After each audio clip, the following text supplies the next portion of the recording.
Ladies and gentlemen, it is done. It is finally done. The Colts have reached a deal with Jonathan Taylor, 3-year extension. This is a glorious day. And what better time to do it than before the Titans game, a rivalry game? We've been talking all week. We've seen him at practice. Colts fans was raving about, is they going to take him off the PUP list? Is he going to be active this week? We didn't know the final answer, but today it's Saturday, and it is a great weekend to be a Colts fan because before you know it, the deal got done and we got Jonathan Taylor for 3 more years. Now, we don't know what the future holds next season or the season after, but we know we got him this year and he's super excited to be back on the field. He's healthy. If you didn't watch the media availability, you've seen the excitement and joy that you're not used to seeing from Jonathan Taylor normally. Of course, we've seen him from training camp with his head with his hoodie on and his hands in his pockets, but even before that, he didn't really talk to the media like that, but this one was a little different. And I'm not here alone today. I got my guy Landon with me. Landon, how we doing today? It's over. It's over. Um, it's doing good, man. All glory to God, for allowing this moment to happen where we can move past this fan base and as a franchise and as media, and we can focus on what really matters, and that's what is on the field. So, yeah, I'm doing fantastic. Excited to get in to all the talking points about this deal and how this came together so quickly. And yeah, we missed you on the show the other day as well. So, got to get your prediction for the Titans game. So, yeah, good to be back here. Absolutely. Mike can't be with us right now. He will be with us tomorrow. So you guys stay tuned for that after the game. Of course, the Colts and Titans do play. This is video recorded as of Saturday. This is a live stream, so we will be back Sunday. But he couldn't be here today. I couldn't be here the other day due to work. Just draining me of energy, and I just fell asleep. So it is what it is. But I am back today. We're going to talk about this game, and we're going to talk about this deal. But before we do that, no, actually, I'm going to save my prediction because Landon might change his, but we don't know. But I'll save that towards the end. Let's talk about the deal first. 3 years, 42 mil. Sounds like a good deal for me. He's the top paid on the market up there. So shout out to Jonathan Taylor for getting the deal done, even throughout all the craziness that was done over the offseason, going into the season with the agent and everything. It didn't look right. At the training camp, the bus was out there. Ursay got him on the bus. I don't know what they talked about, but it looked like they got something done over time. And at first, he seemed frustrated, but now he seems happy and joyous after the media availability that I rewatched. This is a good time to be a Colts fan. And, going into the season, even before all this happened, we talked about the contract extension. What's going to be the deal? Are they going to pay him? Yada, yada, yada. Because we got a new head coach. We got a new scheme. We didn't know what was going to happen. We've seen Zach Moss flourish, and at certain points, including myself, I was like, you know what? I'll be fine with Zach Moss. But now that Jonathan Taylor back, that changed the whole dynamic. So I want to get your feelings first because I'm going to hit a few points. But the first question I'm going to ask you is Jonathan Taylor and Coach Shane Steichen and the scheme. How do you think Jonathan Taylor impacts this scheme moving forward? Well, I mean, immensely. I mean, he impacts not just the scheme, but he impacts the entire game. And he's a guy now that, as good as Zach Moss has been, Zach Moss has been really efficient, really good running the football, playing really well. But he's not a guy that keeps defensive coordinators up at night. He's not a guy that you game plan around. You sit there and you say like, okay, well, we'll stop Zach Moss and let everybody else beat us. Like that's not what people are saying. That's what people say about Jonathan Taylor. Is like, look, we've got to key in on JT and we'll make everybody else beat us because we're not going to let this guy control the game because that's the type of player he is. So with the way that he fits in the scheme as far as, hit like the explosive element that he runs, that's just so different than really just not even the running backs on the Colts room, but just a handful of guys in the entire league. This now becomes, shout out to my guy James Boyd, who made this point on his video earlier. But this now becomes the most athletic backfield in the NFL and maybe NFL history. I don't know if there's ever been two sub 4.5 guys with the size and the speed at quarterback and at running back. And as a defensive player and as a defensive coordinator, that's got to terrify you to know that at any moment in time, either one of those guys when they touch the ball can game break a game wide open. So yeah, super excited. Glad to get him back. And yeah, I just think it's going to be a seamless fit. I mean, they're going to move him along, bring him along kind of slowly. I don't think you're going to come out and see 25, 30 carries just right off the bat. But I think they'll ramp it up some and let him get, because I made this kind of statement in the last video. There's a difference between being in really good shape and being in football shape. And right now, this is about bringing Jonathan Taylor up to being in football shape since he missed all the time. He hasn't practiced other than the 2 practices this week. He hasn't practiced since December. So yeah, it looks like he's going to play. Looks like he's going to get some runs, get some plays, but I don't expect it to be like the Jonathan Taylor workload like we're used to seeing. I think that'll kind of come in the coming weeks. Yeah, absolutely, absolutely, man. So I'm a fan of Jonathan Taylor joining the Shane Steichen scheme after we seen the input he put in with a guy like Zach Moss, who's a very powerful running back.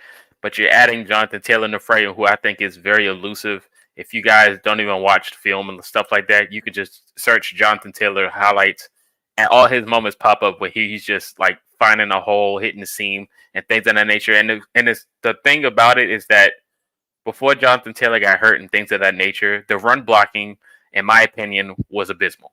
And now that you see this year with the new head coach Shane Steichen and weeks of improvement with the run blocking scheme, I think this is a sign of life of Jonathan Taylor can get back to his natural self of what he used to do when he was out there being the top rusher and things of that nature. Of course, it's not going to be this week or next week. It's going to take time to grow back into that shape, to get back into football shape, like Landon mentioned.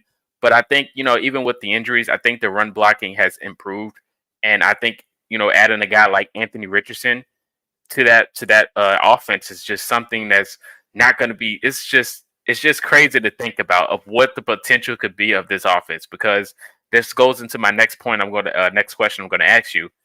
Anthony Richardson, before Jonathan Taylor got there, we were questioning even when we drafted him. We was like, what? How much of an impact Jonathan Taylor can help Anthony Richardson in his progressions and improving at the quarterback position? And even before Jonathan Taylor steps on the field, Anthony Richardson has hit levels that we didn't even expect for him to hit early on into his career. And it's just that he's been improving week by week. And this is something that's really impressive because, in my opinion, the top rookie quarterbacks right now is Stroud, Richardson, then Bryce, and so far and so forth. But Anthony Richardson is definitely has progressed week by week and shown improvements.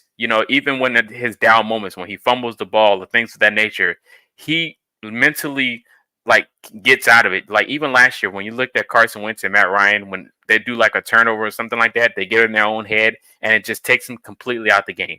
Anthony Richardson has a bad play or things like that. It doesn't get to him. He's not phased. He stayed composed. He gets back into the game and he locks in. The Rams game is the best example I can use. They were getting whooped the whole game.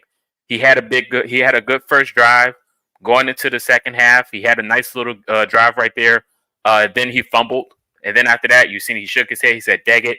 But then after that, he led the team, the offense that was really struck of not getting any gains, and literally led them back into the game in which tied it. Unfortunately, they lost in overtime, but you can see he's locked in, and he's doing things that a rookie doesn't usually do, and which is very impressive. Now adding Jonathan Taylor into it, in which we wanted from the jump, even before the contract extension, because we know Jonathan Taylor can help, help Anthony Richardson in his development. Now adding him into that is just something that's going to be very impressive. And what better time to do that is this week when it's rivalry week. So I want to ask Landon, how much of an improvement will you see out of Anthony Richardson now adding Jonathan Taylor back into the offense? Um, well, that's going to be the key thing is we don't know. I mean, we could speculate, but we don't know until he's out there on the field. And the thing is, too, is we don't know where JT is at as well. So, I mean, are you going to see the full spectrum of the Jonathan Taylor, Anthony Richardson experience this weekend? Probably not. That's probably going to come, like I said, in the coming weeks as they ramp up, JT and get him back to, you know, the JT that we all know for sure. But I mean, there could definitely be moments for sure in the game tomorrow. Like I said, these are two guys that absolutely terrify defenses because of their ability to just beat you anytime they touch the ball, whether that's through the air, whether it's especially on the ground now with the running ability that both guys have and the athleticism. So what this does really, this I think this honestly helps Anthony Richardson more as a passer than it does as a runner because now with Jonathan Taylor in that fold, I mean, you were already terrified of Richardson taking off and running, but now you're absolutely terrified if he's handing the ball off to Jonathan Taylor. You're gonna have to bring these safeties down into the box, and that's gonna leave a lot of one-on-one coverage for guys like Michael Pittman and Alec Pierce. You know, to beat these guys, and I mean, it opens up the middle of the field. I think with Josh Downs and the tight ends up the seam, we've seen a lot of success with that throw last week, even to Josh Downs running up the seam, that absolute dart. And Drew Ogletree, Colin Granson, those guys have both taken advantage, of opportunities in that middle of the field. So yeah, whenever you bring those safeties down now, because you're terrified of Jonathan Taylor as well, he's one of the best players in the NFL. And that's just going to open up so many more throwing lanes for Anthony Richardson to now be more effective through the air. And this was a great point here. Moss will have some weight off his shoulders too, because now I don't want to just sit here and just forget about what Zach Moss has done either, because now you take Jonathan Taylor out of the game, you still have Zach Moss. I mean, and you have Anthony Richardson. All three guys can run the ball effectively. Moss doesn't have the home run ability those two guys don't have, but he's still very effective and very efficient. So this is really just like a three-headed monster at running the football. It wouldn't surprise me in the least to see the Colts lead the league in rushing from this week or next week on to the end of the season. They could absolutely lead the league in rushing from here on out. And what that does, like I said, it brings those safeties up, it brings those linebackers up, it opens up that middle of the field, and it creates a lot of one-on-one coverages for guys like Alec Pierce and Michael Pittman. And I said this last week, if there was ever a game for Alec Pierce, just to kind of show what he's learned, what he's grown into, it's this week because the Titans give up so many explosive plays in the secondary. Having that guy that can create those one-on-one matchups for your wide receiver to go win, it's going to be crucial in this game. So now's the time to take advantage of it. There's going to be, of course, some ups and downs in the passing game, like there is. He's still growing into that role as a pocket passer. But you can absolutely see the flashes, and it wouldn't surprise me at all to see a lot more explosive plays in the passing game as well as in the running game. Amen, man. Amen. And when you were mentioning something, I started to remember in the offseason, didn't you say the Colts would lead the league in rushing? I could have swore you said that at the beginning of the season. And when you mentioned it, I was like, this sounds awfully familiar. So it's like he knew something. But yeah, see, I remember a few things. I just need a sip of coffee and my memory just kicks in really fast. But you should know that. I'm a coffee guy. But other than that, I agree 100%. Anthony Richardson and this just the mindset of a three-headed monster with Moss, Taylor, and Richardson all in at the same time, right? Hear me out. All of them in at the same time. The defense, I don't care who it is. Jeffrey Simmons, they will not know what to do if they see all of those guys on the field at the same time. A triple option. Just make it just like spice it up. I know Shane Steichen's good with something like that. Just spice it Little up. It'll more, be amazing. little more, you know, 22 personnel maybe. You might see a couple more of Yes. that. And yeah, it's exciting to see all the wrinkles that having a guy like JT adds. And I know Shane Steichen was really excited, when he got here about Jonathan Taylor and the ways that he Hmm. could use him moving forward. And so that's, you know, that's another thing, which I mean, I'm sure we'll get to this at some point when we talk about the contract and all this stuff. But um, let's just say that Shane Steichen, he was a big fan of Taylor, and they really built an offense around not only Richardson, what he can do, but what Taylor can do. So now I think you'll see a much more expansive look at what Shane Steichen really had planned for this offense moving forward. Even absolutely. When we went to training camp, me and Luke, shout out to Luke Bergkamp, our photographer, man, awesome guy. When we went there and we asked him about Jonathan Taylor, he was at me. He's like, "We need him here." We need him here, and this was during the whole controversy of the viral photos and things like that. So, as you mentioned, like he's definitely a fan of Jonathan Taylor, and I'm pretty sure Shane Steichen. It, you know, Shane Steichen is he's just an awesome head coach. He was a great offensive coordinator in Philly, and I think everyone, including myself, is starting to see how important he was in Philly now that he's gone, because the Philadelphia Eagles are in literal dogfights. And this is not about the Eagles, but I'm just saying that Shane Steichen was a very big piece to that puzzle that was in Philly. And I'm just thankful that the Colts decided to get him as the head coach. But moving forward, like we said, Shane Steichen definitely needs Jonathan Taylor in his offense. He's definitely a fan of his game. We're all a fan of his game, and I'm just excited to see how he's going to be used in this offense. And Shane Steichen's a mastermind of game plan, so I know what he's going to do. We see it week by week when he forces teams to use their timeouts. It's just little things like that, just to get them off their game. He's an ultimate chess master when it comes to these type of scenarios. So I know when he gets another person into his fray, he's going to make it work. But I'm excited to see what he does moving forward. I'm excited for this game tomorrow, even with or without Jonathan Taylor. I just know that the offense is going to show some type of progression moving forward in this game that's going to have us thinking, you know what, we're going to have something in a few years. So I'm excited to see what they're going to have. We're going to go ahead and hop into this contract. 3 years, 42 mil. You're better with numbers than I am because I hate math, but I do think in totality, I think this is a good, fair deal. Of course, we wanted him to get paid what he wanted to get paid, no matter what the situation was. At first, I did think I wanted him to take a pay cut just to get the situation over with, because I was looking at his peers like Saquon and Eckler and things of that nature. But they wind up striking a deal. 3 years, 42. You can break it down. How important is his contract? You think he got paid more or less? But you let me know your thoughts right now.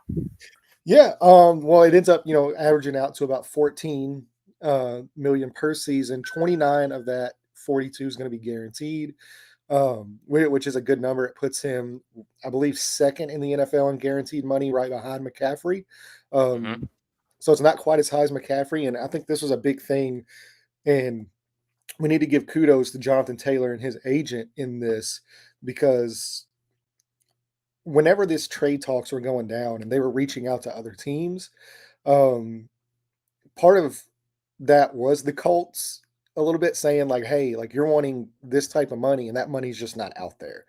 And I think once they got to talking to other teams and seeing what the market was looking like for running backs, that really kind of opened their eyes, and they were able to kind of, swallow some of that pride and realize like, "Hey, we're not going to get the number we wanted going into this. So now what do we look at?" You're not going to get the McCaffrey deal. You're not going to get 17, 18 million per, which is supposedly what I've heard was the asking was right around 16, 17.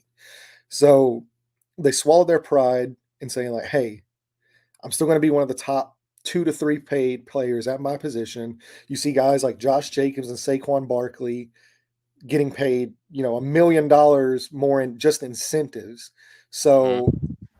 you know, is this a good deal for the running back market getting paid that? Absolutely. It puts him firmly in that top three, average per year, right behind Kamara and McCaffrey, and puts him second in guaranteed money, right behind McCaffrey. So I think they had to take a little bit of a, realistic approach to this, and kudos to them for doing that.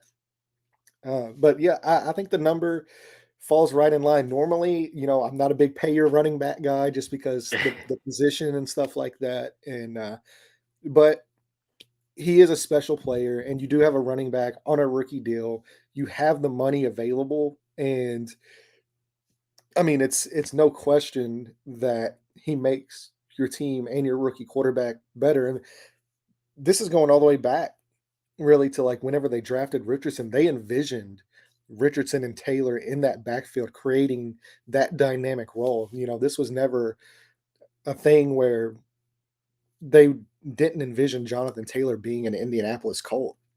And the way the deals line up as well, it ties Jonathan Taylor through 2026. So after the 2026 season, he will be a free agent again.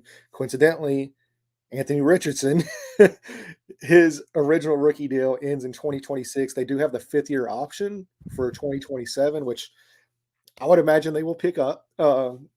But a lot of these, great quarterbacks, they're getting their deals now before that 5th-year option. They're getting those extensions before. So this really, I don't think would be any hindrance on the Anthony Richardson contract if things work out like we all hope and how we think things are going to work out. This shouldn't affect Anthony Richardson's contract. This shouldn't affect any other contracts really moving forward because they do have the money available now. It kicks in, the extension kicks in next season, through 2026. So I think it's a good deal for him. I think it's a good deal for the Colts.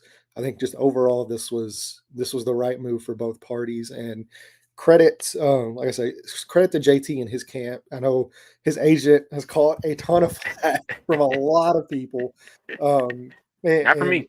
and rightfully so. Some of it got. I mean, like let's not just act like it didn't get contentious there because it did. Hmm. But yeah, credit for all parties and really what I want to talk about. I don't know if you like have any other questions, but I mean, I'm sure you do, and we'll get to that. But something I do want to touch on real quick is just like how crucial Chris Ballard was in getting this done because Jim Hmm. Irsay was not sold on this. Like, so I reached out to a few people after this deal, just texting back and forth. I was like, hey, like, kind of, because this kind of came out of nowhere. Nobody was expecting an extension to pop up 2 days after the media availability where he's just like, well, I'm here right now. I'm here. Nobody was expecting this today. So, I was like, hey, like, what happened? And Chris was very adamant. Chris wanted a deal to be done in general. It was just more of a they just kind of wanted to wait and see, where the health was at. Like we've talked about for months now. They wanted to see where the health was Hmm. at. They wanted to see where he was in the offense. And this wasn't necessarily a deal that they thought would come together right now. I think they were looking more for after the season. I know Jim Irsay was not comfortable with it happening this early, but Chris Ballard and Jonathan Taylor's representation, they put their egos aside and they said, "Hey, we value Jonathan. We want him to be a Colt." Jonathan Taylor, like I said, was able to sit down and say, "Hey, now I know for sure like the money that I was at requesting is not out there. I'm just not going to get it. So how do we make this work?" And I think both parties sat down. They ironed out a lot of stuff. Shane Steichen was very instrumental in this as well. Like I said, he really built this offense around what Anthony Richardson and Jonathan Taylor can be. Um, and they were able to sit down and say, like, hey, let's get this, let's get this on track. And both sides set their egos aside and ironed out a deal that both people were happy with. I know earlier on with Chris Ballard, he's caught a lot of flack here lately, or not lately, but I mean like going into year 6, Colts haven't won a division, they've won one playoff game, all that kind of stuff.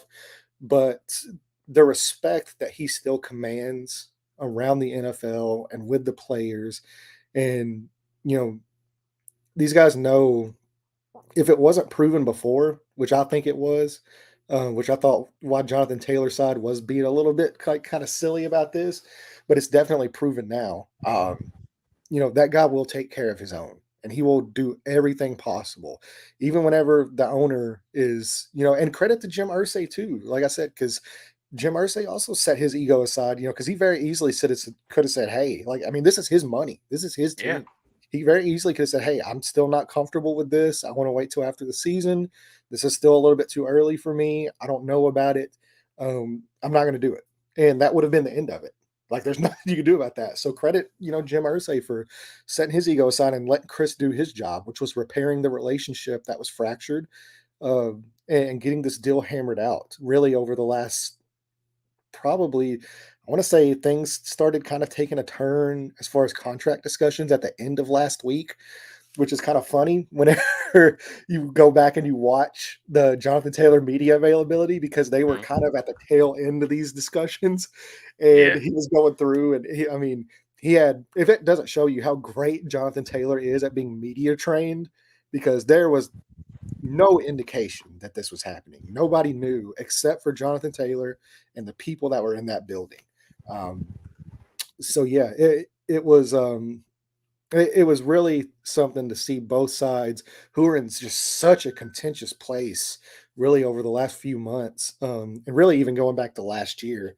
Um, with some of the decisions that were made in this franchise, um, by certain members of the coaching staff of, uh, things that I won't get into, but it really was, things were bad, and to put it like Chris Ballard said, he it sucks. It sucked, So, um, to see them kind of get this hammered out as much as they did, it's pretty special to see those two guys work together. Yeah, it truly is, man. I'm happy we got a deal done.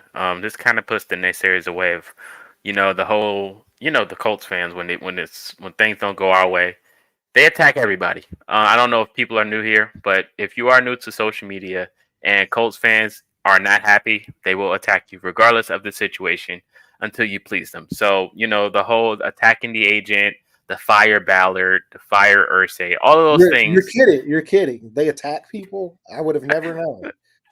They even attack Landon. Sadly, it's unfortunate, but that's just the reality of social media these days. And this is why I stay away. What do? I entertain them. I just drop gifs or regular videos and stay out of my way. I let all of you guys handle that. But it's insane until you guys please them, like Jonathan Taylor. The fans that raved at the agent are now praising him. It's amazing how society just plays out the course of actions every time. It's truly hilarious. But credit to the guys getting the job done. Shout out to the managements from both departments, the Colts and Jonathan Taylor agent. They know what they're doing. It was a chess match. Chess is finally over. They drew. I don't know how a draw happens in chess. I'm not a chess fan, but whatever. Moving forward, we're gonna drop into this game now. I don't know if your score prediction is gonna change or not, but we need to talk about this game moving forward. And I haven't given my spiel, but I'm gonna give it now. So this is pre Jonathan Taylor, right? I still had us winning this game. You know me. I'm gonna root for the Colts regardless. I am on this train that I am on. Because at first, I would like to say again that I was the first one out of all of us to have a positive record moving forward. When the season started, I think I was the only one that had the highest win percentage out of all of us. That being said, this game I had us winning 27-21. I did think our defense was going to have a good game, but I think our offense was going to have a better showing than all the games that we've played so far. Of course, we've seen life in the second half against the Rams, but I think this Titans team that has a very good, amazing defensive line, I would like to mention. The defensive line is very good. It's underrated as well. But,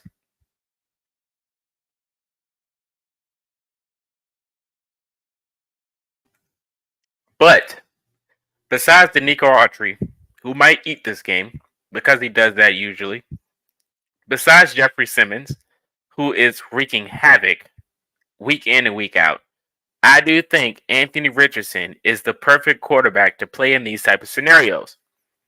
Why? Because perfect. I'll give you an example. Last year, you had Matt Ryan, and then you had Carson Wentz, and you had Sam Ellinger. All of these quarterbacks are not Anthony Richardson. Anthony Richardson is a great improviser. He makes things happen out of nothing. And this dude is a brick wall. He's a good quarterback, up and coming. He's a rookie still, but I think the way he improvises plays and can make things happen out of nothing is something that this Titans defense is not used to seeing in a Colts jersey. So I will definitely give us the nod in that favor. I think the offense can be drawn up something tremendous. But the one thing that's going to have to happen is that Anthony Richardson is going to have to put the ball in the money. Yes, he does that normally, but one of these games he's going to have to air it out. Now, of course, their secondary they got former Pro Bowlers, they got some hitters back there. But for guys like for this offense, they're gonna have to take the chains off. It's no more baby steps. This is another division game. I think this is the most competitive besides the Jaguars. So I do think our offense has to go out there hitting, and they're gonna have to hit everything. And I did mention the most important thing is that the receivers have to catch the ball. This is the team that'll make you pay, and the Colts fans should know this more importantly. If they see the ball get tipped, I'm pretty sure a Titans player is going to come down and try to grab it. So they're going to have to catch the ball this week. It's going to be super important, and the ball has to be on the money. But I do have faith. I have more faith in Anthony Richardson than I do in my receivers this week. So that's just has to be the most important thing. You have to find your balance. You have to find your balance on offense, and if you have any type of stability on the offensive side against this pass rush that's going to try to attack Anthony Richardson, I think you'll be okay. Special teams I'm not worried about, but I just think about the stability of the offense. If they have that, any type of structure in this game, we're going to be fine. I mentioned the defensive side. I always mention a lot of people like to mention Derrick Henry when it comes to the Tennessee Titans. But the hilarious thing for me, it never has been Derrick Henry as a threat to me. It's been Ryan Tannehill. Ryan Tannehill turns into Derrick Henry when he plays the Colts. This dude will run for a touchdown. He just has his best moments. If you don't believe me, go look at all the past games when they're undefeated so far. Ryan Tannehill has the time of his life. He finds the passes, he finds targets. Traylon Burks, when he was a rookie, he had a good game the last time they played. So it's all about making Ryan Tannehill uncomfortable. Because if not, he would turn into Matthew Stafford. And we've seen what Matthew Stafford just did against the Colts. If you guys don't want that to happen again, we got to put some pressure on him. Of course, we don't have Kwity Paye this week, but I think this defensive line is still good enough to put pressure on Ryan Tannehill to make it uneasy. I think this is a game for a guy like Sampson to step out and make his impact. He's been doing it all year so far, but this could definitely be another game for him to step up. And that's why I think the Colts can definitely win this game. I do think. I do think they can win this game. Like I said, the score prediction is 27-21 with Jonathan Taylor, 27-21. I don't think you'll go any higher than that. The Titans average 18 a game. But this is a division game, so all of those points per games things doesn't matter. So that's my score prediction. It's going to be 27-21. Landon, if you have to improvise the Jonathan Taylor effect or anything else, feel free to do so now. Oh, as much as I would love to, I'm a man of my word. When I say something, it gets locked in. I'm still going to keep the same prediction, unfortunately. But I am excited. Also, I want to point out I did make an error before. I've been listening to Drake a lot here with the new album release. I turned the 6 upside down. It was a 9. So it's 26.5 million guaranteed, not 29 million like I said it was. So like I said, I turned the 6 upside down. Is a 9 now, like Drake, and I messed up. So 26.5 million guaranteed of that 42. So I just wanted to correct that. But as far as the prediction goes, nah, I'm gonna keep the same prediction. Unfortunately, I hope I'm wrong. I would love to be wrong. I'm wrong a lot, so that would be cool if this was one of those times. And I got Titans 22, Colts 21. Okay, 22-21. I like that. Like I said, the Titans haven't been having the best season so far. Even though it's week 5, I think the offense has definitely not had any type of consistency. But the defense, of course, they have moments when they just find a way to get it done. Averaging 18 points a game is not really saying much. So, like I said, I do think they'll put up more points this week than they did all year. Like I said, it's against the Colts, and who knows the Colts better than the Titans and the Jaguars. So, like I said, it's going to be a barn burner. But I do think the Colts can put up 27.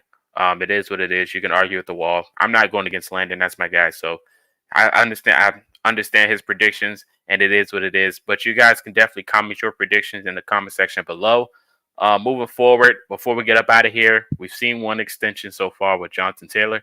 Now we got to talk about the other ones. Michael Pittman Jr. has a deal coming up. How much does this affect Michael Pittman Jr. moving forward?